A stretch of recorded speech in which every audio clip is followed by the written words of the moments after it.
yet you won't utter a word of criticism against him. Why can't you be honest and tell us what you really think of how he led the Labour Party? We need to bear in mind we've lost 4 in a row. But this is the one you really lost. Oh, no, we really did. And I went out with 44 campaigning teams, and that discussion was there in every team, in every So why not a constituency. word of criticism of the man who led you to that defeat? The overload of the manifesto, people felt there was too much in it.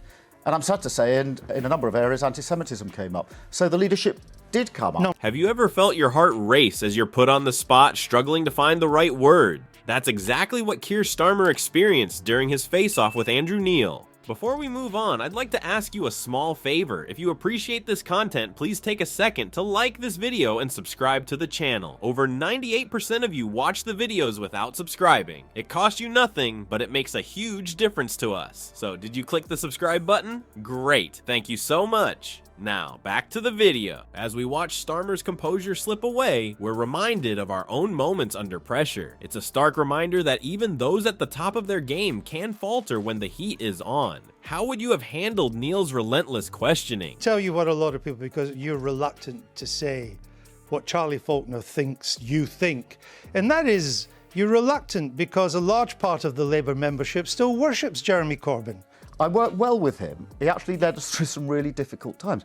I had disputes with Jeremy, things I didn't agree with him on, and we either had it out around the shadow cabinet table, or on occasion I went to his constituency office and we had a discussion there. You cannot plan the future without understanding the past.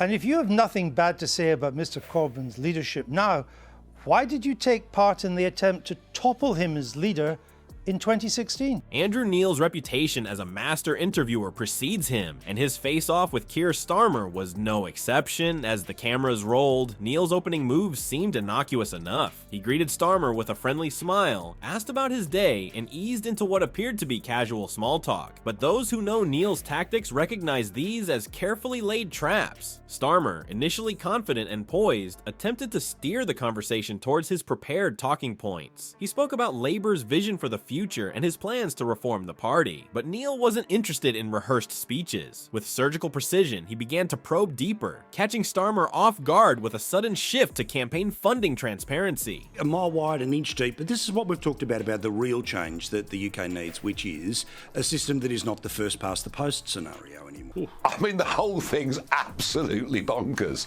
and it needs to be reformed along with much else in our country. For every single Labour MP, there are 34,000 votes, right?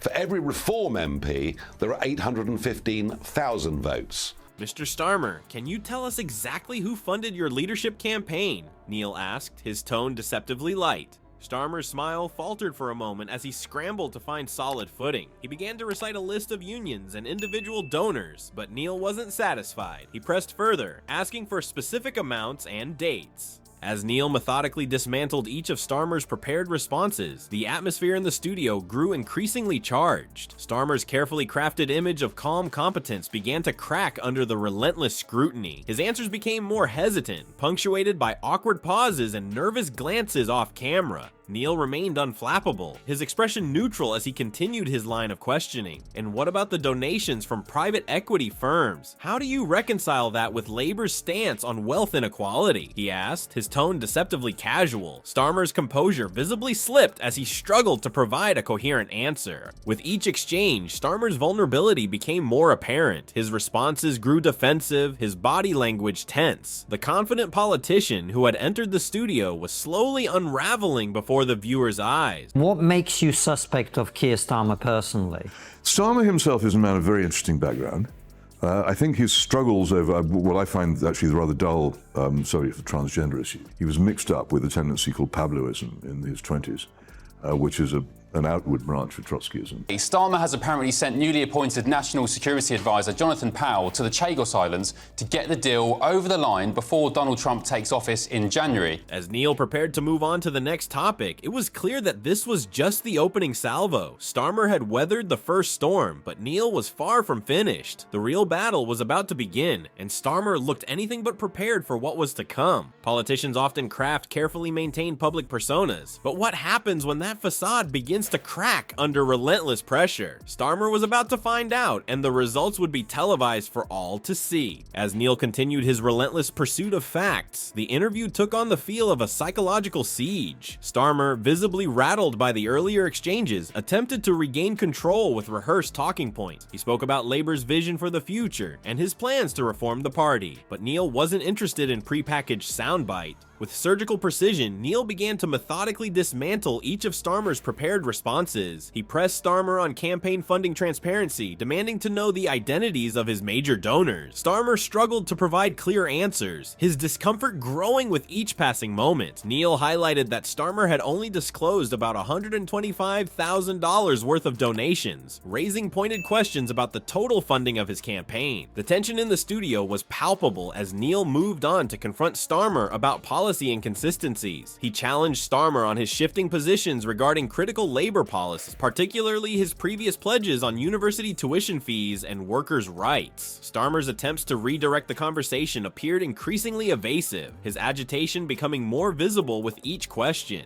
Throughout this exchange, Neil remained eerily calm, his composed demeanor only amplifying Starmer's growing discomfort. The contrast was stark, a seasoned interviewer at the top of his game versus a politician rapidly losing his footing. As the interview reached a fever pitch, Neil delivered his coup de grace. He confronted Starmer about his relationship with Jeremy Corbyn, highlighting inconsistencies in Starmer's past statements. This final blow seemed to shatter Starmer's carefully maintained facade. The confident leader who had entered the studio was gone, replaced by a visibly flustered politician struggling to maintain composure. The aftermath of this exchange would reverberate far beyond the studio. Public reactions indicated that viewers were left questioning Starmer's leadership and transparency. Many commentators noted the psychological impact of Neil's relentless questioning, sparking discussions about the importance of authenticity in political discourse. As the cameras stopped rolling, one thing was clear: this interview had exposed the fragility of political personas under intense scrutiny, leaving audiences to ponder the broader implications for political accountability. As the dust settles on this explosive interview, we're left to ponder the fragility of political personas under the glare of intense scrutiny. Starmer's carefully constructed image crumbled before our eyes, exposing the vulnerabilities that lie beneath the polished exterior of even the most seasoned politicians. This exchange raises crucial questions about the state of political discourse and accountability in our modern era. How much transparency should we demand from our leaders? Are these high-pressure interviews an effective way to hold politicians to account, or do they risk reducing complex issues to sound bites and gotcha moment? The long-term impact on Starmer's public image and political career remains uncertain. Political analysts predict his credibility may suffer, potentially affecting his leadership and public perception as he faces future challenges. The decline in public trust, especially regarding campaign funding transparency, could cast a long shadow over his political ambition.